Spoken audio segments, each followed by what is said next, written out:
Okay, so first of all, good morning to everybody, and it's really a pleasure for me to be here for the second time in this statistical conference of the Banco Central de Chile. I was really very happy when the Gloria invited me to come, but I was invited with a mission. And the mission was to talk about something that we have, a communication product that we have developed in Banco de Portugal.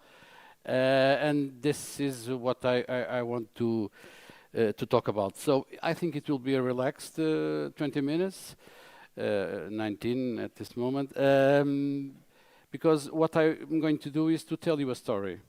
Okay, just to tell you a story, and it's the story of this product. So I will start with a, well, it's not a very exciting slide. Not because of the content is really important, but okay, it's just words, it's just some phrases. So I'm not going to read, this is an excerpt from our current strategic plan, and what I wanted you to retain is basically two words: trust and proximity. Proximity, okay, because we will, in the end, we will get back to these two words. So, okay, so basically here, the challenge for the whole bank and for the statistical function is to be closer to the society that we are serving. And so this was a challenge for us. Statistics department, okay, our mission is to produce statistics for which the bank is responsible for, official statistics, but we need to try to increase the usefulness of the statistics that we produce for the society, and then we should be closer and closer to the citizens. And so this was the background for this Statflix product that we have developed. Okay, so how it all started? It started, well, with a journey that we have been following for quite many years, and so until 2019 we were used to go to schools, to the universities, by invitation. So we were invited by the schools to go there to talk about the statistics. So we are talking about typically schools of economics, to talk about the statistics that we produce and how they can be useful for their work and for their work as students. Okay, and in 2009 we decided to change the driver. So we decided to took the initiative to go. So we proposed to talk to universities and to offer presentations on the statistics that we produce: balance of payments, monetary statistics, financial accounts, statistics on non-financial corporations. Then in 2020, we launched our new statistical portal, the BP Stat, and we did a campaign in September. So it's when the school year starts, at least in the Northern Hemisphere. And we did this campaign that we call Back to School, where we have promoted intensively the new version of our statistical portal. The figures that you are seeing, it's the number of universities, the number of sessions, and the number of students that have attended those sessions. Then the pandemic came. Okay, we stopped the in-person sessions, but we continue to do webinars with the universities, and as you see, the figures are increasing in terms of outreach. Okay, but what I wanted to highlight is that in all these initiatives, we ask for feedback. And typically we had excellent scores in the way that students saw the usefulness of these sessions. But one thing that we also did, we look at the comments. We read the comments that the students write, besides putting a grade, 1, 2, 3, 4, 5, whatever. We look at the comments, and what we concluded was the following. So typically the students said, okay, it's very cool, the session was very cool, was great, especially when we had sessions more dedicated to the statistical, to the concepts. we got more or less this type of comments. It's very cool, but how can we get the numbers? On the other hand, when we did sessions more dedicated to explain how to get, how to use and how to profit from the statistical portal, so how to access the numbers, we got comments like, yes, it's very cool, but we don't understand the concepts behind those numbers. So we had a problem, okay? These comments led us to a problem, and this is a typical problem of the economy. So the needs of the students were really changing and were limited, and we had very little resources to satisfy them. So we had to, well, to think about, and we did some brainstorming, and this was what I called a winning idea, was to try to develop an e-learning course on official statistics, based on the statistics that we are producing at the bank, and that combines both needs of the students, the concepts, but also how to easily access the data. And so we begin to try to structure the idea. So it was the idea. Let's put some content in the idea. So first of all, we were inspired by the series on TV, on Netflix and things like that. So we decided, okay, so let's do a series that will have 6 sessions, and each session will be dedicated to a different statistical domain. So we'll have the household sector, the financial sector, the non-financial corporation sector, the government sector, the rest of the world. So we will have 6 seasons, sorry. And in each season is comprised by 5 episodes. Okay, so it's common to all the seasons. So we have an initial quiz, we have a video, we will have a flip book, we will have a podcast, and we'll have a final quiz. Okay, and so I would say it's about 3.5 hours to get to all the course. You don't need to go to one time, so you can pause and return the next day. It will be exactly where you left. Okay, this is indicative because some students can be faster, others can be slower.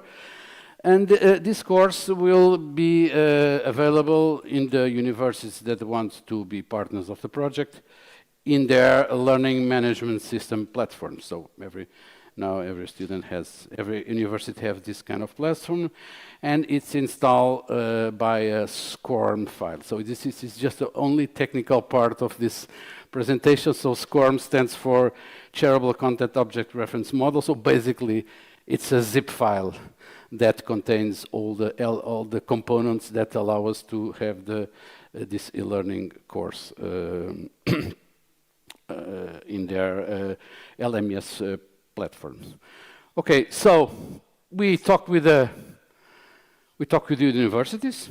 So we invited all the universities we will have economic schools to present. We present the project, and the vast majority were very excited with the idea and said that we wanted to join. Okay, there were a couple that were more reluctant and didn't embark in the project from the beginning, but we were very happy with the engagement that we felt from the universities. So the project, it's something that took around 1 year. So we had to do a lot of tasks. I've just listed some of the tasks for you to see the variety of things that we had to do. So we have to write text, to review and rewrite them, I would say, endless times. We have to produce scripts, graphics, visualizations, audio and video recordings, making translations, and then test the materials and all this stuff. So it's quite a variety of tasks that we had to go through. And we have around 50 people involved in the project. So it's not only from statistics. But we had also the collaboration of people from other departments of the bank. For instance, the economic research department would give us, they gave us quite a important help in some specific subjects, and also from our National Statistic Institute, they also have collaborated. We had a great support from the board, so this is something it is always nice to say when your governor is in the room. But I would say that above all, it was highly motivating for everybody that has been involved in this project. Okay, so this is the only thing that didn't go very well, because we launched it in October 2022. Was not a perfect timing. Why? Because what we said to the universities when we talked, when we presented the project, is that, okay, we would like that this course will be integrated in the curriculum of the courses that you teach. So, and in October 2022, almost the 22-23 school year were already fully planned, and so they said we don't have any window to integrate this course in the curricula. So this is just why I said it was not the perfect timing. Okay, it's difficult to that things are perfect from the beginning. So this school year was more or less experimental, so it didn't, more or less nothing happened, but now things are happening. So for the current school year that started this December, started just this month, we had a lot of schools that told us we have already integrated this course in the curricula of specific curricular units. So what we have, this is the I would say the opening page of the course.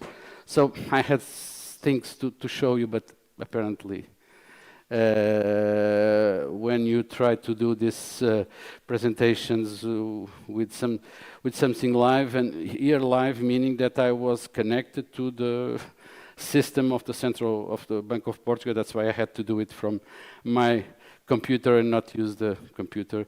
But unfortunately, I cannot present you the video. But this is how it looked like. So you have the 6 seasons, okay, there. So as you can see, they are all locked because you have to go through. So you have to complete the first season to unlock the second one, and it goes like this. So in each season, I have told you, you have a first quiz. It's comprised of 3 questions. It's just to awaken your curiosity for the topics that we're going to be tackled. Then you should look at the video. The video, it's an interactive video where the concept are explained, and you have to also to interact with the video. Then you have a flip book where these concepts are developed even more, and the connection with the way you can get the series is done.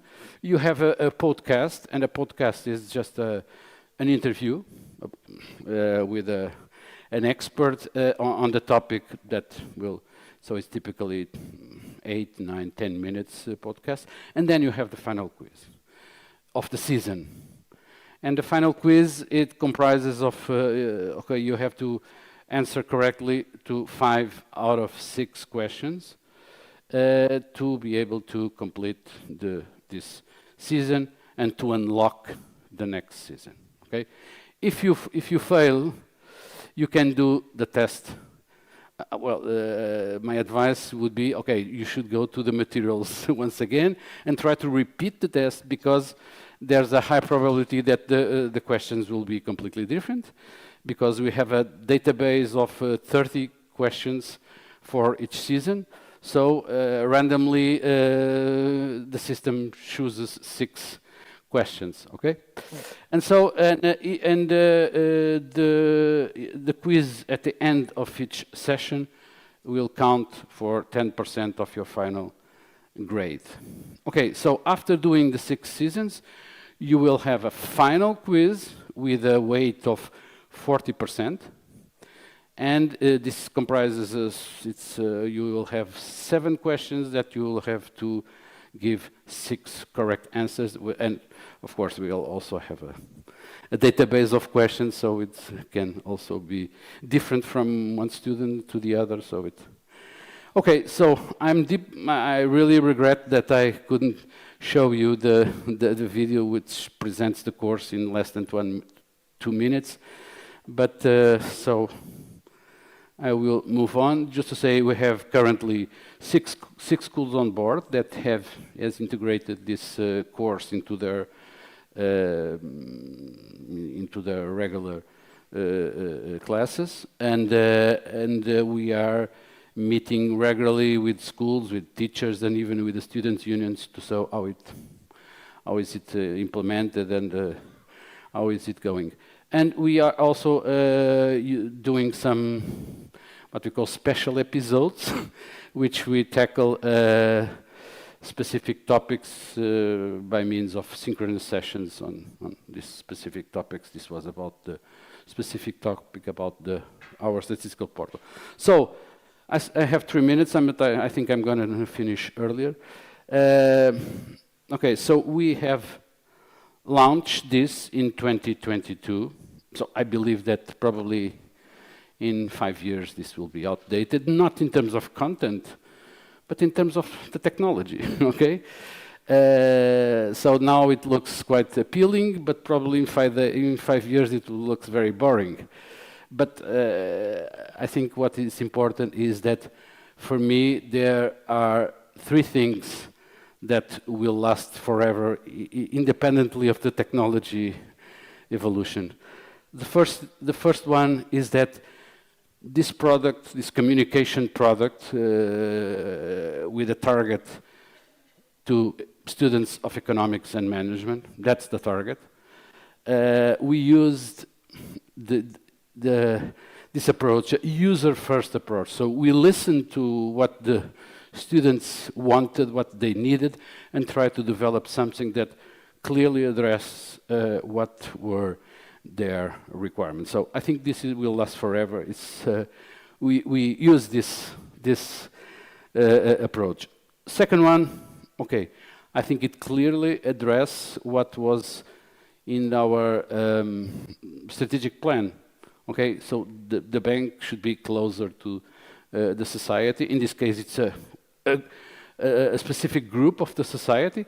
If we were addressing other groups, we will do something different, because in terms of communication, I would say one size doesn't fit all. So if your target is students, you have to listen to the students and try to develop something that is really focused on their concerns. So proximity, I think we managed to comply with this desire that is written in our strategic plan. And finally, I think promotion of statistical literacy. I think we have addressed this topic. We know that students of economics are already users of our statistics, and we believe that in their future professional life they will be even use statistics with much more. So it's good that we can promote statistical literacy. So that's what I had to show you. I'm sorry I could not show you the video, but I hope that you understand. Thank you.